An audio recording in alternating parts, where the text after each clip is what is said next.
ఉన్న బంగారాన్ని విడిపించి ఆ రోజు ఆన్లైన్ రేటుకే మేము కొంటాం. Sharma gold company.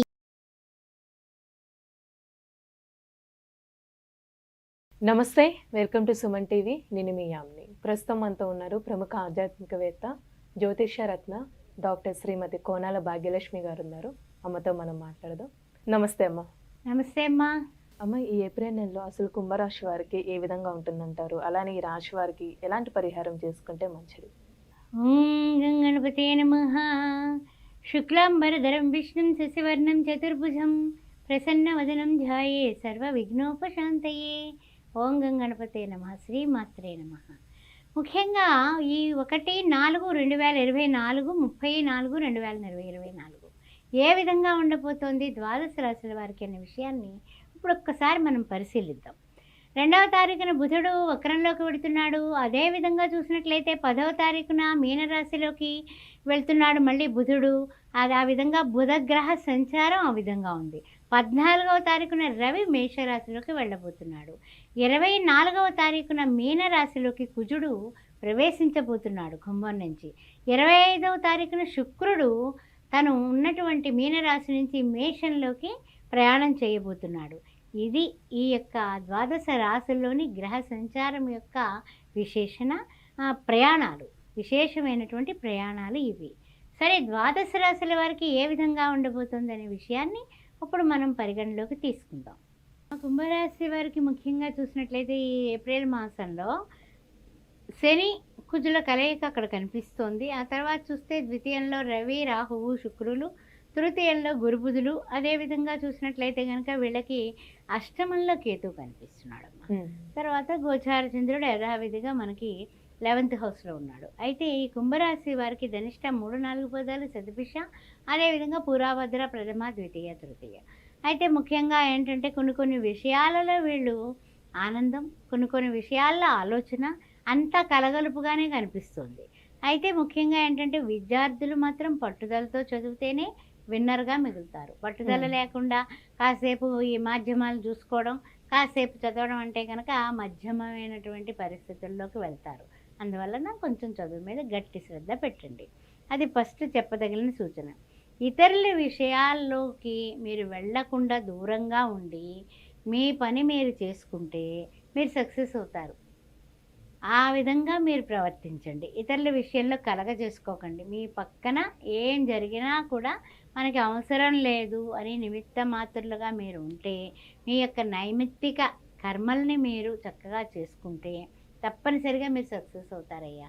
అయితే కాకుండా అన్ని విషయాల్లోకి, వాళ్ళ విషయంలోకి, వీళ్ళ విషయంలోకి, కోర్టు వ్యవహారాలు అయి ఉండొచ్చు, లేకపోతే ఏదైనా ఇచ్చిపుచ్చుకోవడాలు అయి ఉండొచ్చు, రియల్ ఎస్టేట్ రంగం అయి ఉండొచ్చు, లేకపోతే వృత్తుల్లో అయి ఉండొచ్చు, అన్నింటిలోకి వ్యాపారంలో కానీ సలహాలు సంప్రదింపులు, ఎవరైనా ఇద్దరు గొడవ పడుతుంటే వెళ్ళి మనం విడదీసేయాలి, ఇలాంటి ఆవేశాలకి మాత్రం పోకుండా మీ పని ఏదో మీరు చేసుకుంటే అన్ని విధాలా బాగుంటుందని చెప్పొచ్చు. అది ఎప్పటి వరకు? ఏప్రిల్ 9 వరకు. ఏప్రిల్ 9 క్రోధినామ సంవత్సర ఉగాది శుభాకాంక్షలు. అయితే ఏప్రిల్ 13 నుంచి మనకి రవి రాశి మార్పులు, కుజుడు మారడం ఇవన్నీ కూడా మనకి జరగబోతున్నాయి కుంభరాశి వారికి. అయితే ముఖ్యంగా ఏమిటంటే కనుక కొన్ని గోచారరీత్యా మనకు కనపడేటటువంటి, అంటే కాస్త గొప్పగా ఉంటుంది అని అన్ను, అలానే లోటుగానే కనపడట్లేదు, కానీ కొంచెం కొన్ని విషయాల్లో చిన్న ఇబ్బందులు అయితే కనపడుతున్నాయి. అయితే ఉగాది తరువాత మనకి ఆదాయం చూస్తే 14, వ్యయం చూస్తే బరాబరు 14.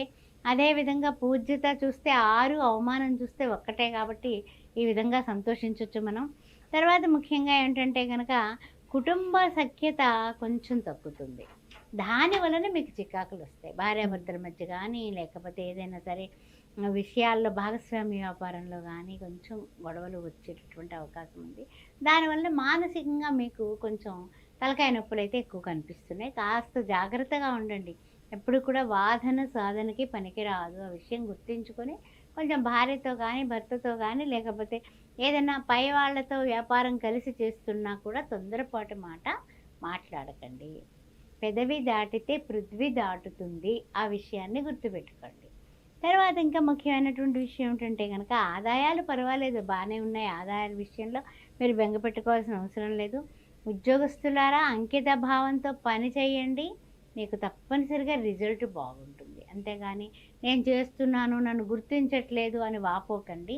తప్పనిసరిగా గుర్తింపు వస్తుంది, ఆగండి మరి. అదేవిధంగా చూసినట్లయితే కనుక మనోధైర్యంతో హుషారుగా ఉండండి. ఎప్పుడు కూడా అబ్బా నాకు ఇలా వచ్చింది ఏమిటి, అయ్యో రామ అని తల వాలేసి నీరసంగా కూర్చొని అట్లాంటి పనులు చేయబాకండి. ఎప్పుడు ఆల్వేస్ అలర్ట్, ఆల్వేస్ ఎప్పుడు కూడా మనకి dedication, determination, devotion, discipline, duty ఇవన్నీ కూడా 5 days పెట్టుకుంటే ఎక్సలెంట్, మీరు సక్సెస్. అలానే ఇప్పుడు వీళ్ళకి ఆర్థికంగా కానీ వ్యాపారస్తులకి ఏ విధంగా ఉంటుందమ్మా? ఆర్థికంగా బాగానే ఉందమ్మా. ఆర్థికమైనటువంటి ఇబ్బందులు ఏం కనపట్లే ఈ మాసం. అయితే ఏంటంటే కనుక కాస్త గతంలో చేసినటువంటి పొరపాట్లకి మానసికంగా కొంచెం చింత అనేది పడతారు వీళ్ళు. అంటే ఏంటంటే తొందరపాటుగా మాట్లాడడం, ఆ తర్వాత మళ్ళీ వాళ్ళ మొహం చూడాల్సి వస్తే ఇబ్బందే కదా. అలాంటి చికాకులు పడ్డామే, అయ్యో పొరపాటున అన్నాను నేను, అనకుండా ఉండాల్సిందే అని సర్దుబాట్లు చేసుకుందామంటే ఎప్పుడైనా సరే చిన్న మాట, ఒక చిన్న ఉప్పుగన్ను కడివెడు పాలని విరిచేస్తుంది. అందుకే మాట్లాడేటప్పుడు కానీ ఏదైనా గొడవల్లోకి మధ్యలోకి దూరేటప్పుడు కానీ కాస్త ఆలోచించండి, గొడవలకు వెళ్ళకండి. అలానే ఇప్పుడు వివాహానికి సంబంధించి కానీ భార్యాభర్తల మధ్య సంబంధం అనేది ఏ విధంగా ఉంటుంది? సంతాన పరంగా చూసుకుంటే కూడా ఎలా ఉంటుందమ్మా? సంతానపరంగా మీ సంతానాన్ని దగ్గర కూర్చొని చదువు మీద కరెక్ట్ అయిన కాన్సన్ట్రేషన్ పెడుతున్నారా లేదా అని చూసుకొని చదివించండి. కర్ర పుచ్చుకోండి, తప్పదు. అప్పుడు కానీ వాళ్ళ లెవెల్లోకి రారు. అదేవిధంగా భార్యాభర్తల మధ్య చిన్న చిన్న మాట పొరపాటున మాట వచ్చినా కూడా సమర్థించుకోండి. తన కోపమే తన శత్రువు పద్యం చెప్పుకొని ఎదుట వాళ్ళ మీద అరవడం తగ్గించుకుంటే అన్ని రకాలుగా కుటుంబంలో సామరస్య వాతావరణం ఏర్పడుతుంది. అలానే ఈ రాశి వారికి అమ్మ స్థల మార్పిడి కానీ ఇప్పుడు ప్రయాణాల విషయంలో అసలు ఏ విధంగా ఉంటుందంటారు?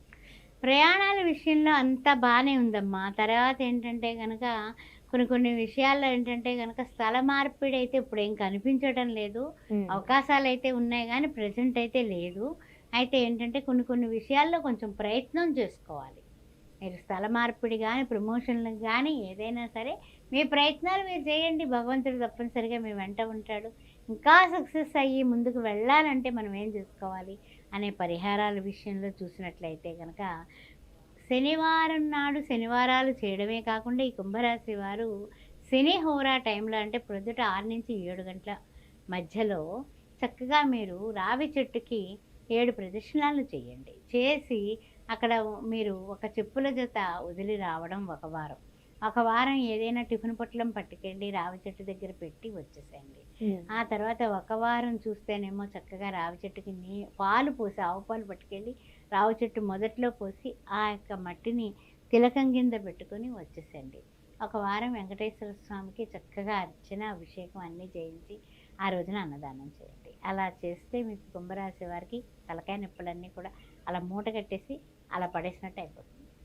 చాలా చక్కగా తెలియజేస్తారమ్మా, ధన్యవాదాలు. ఓం నమో వెంకటేశాయ అనుకుంటూ ఉండండి. సుమన్ టీవీలో మీ పర్సనల్ అండ్ బిజినెస్ ప్రమోషన్స్ కోసం కింది నెంబర్కి కాంటాక్ట్ చేయండి.